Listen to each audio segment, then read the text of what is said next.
5 సంవత్సరాల పరిపాలనలో ప్రజలతో పనిచేస్తుంటే ఆయన ఈ రోజు లెటర్ రాసేటువంటి పరిస్థితి ఉండకపోయి ఉండేది. ఒకసారి అసెంబ్లీలో ఆయన మాట్లాడినటువంటి రికార్డులే ఉన్నాయి. ఒకసారి ఆయన ఏం మాట్లాడాడు అసెంబ్లీలో, ఒకసారి ఆ రికార్డు చూసుకుంటే ఆయనకి తెలుస్తుంది. నేను కూడా ఎందుకంటే అసెంబ్లీలో ఉన్నా.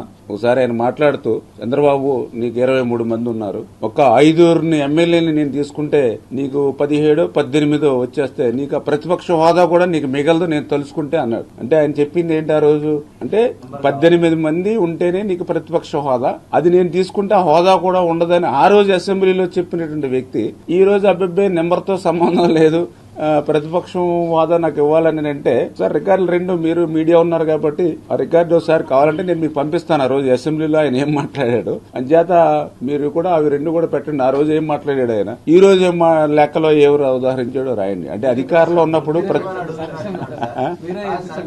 వేస్తాం.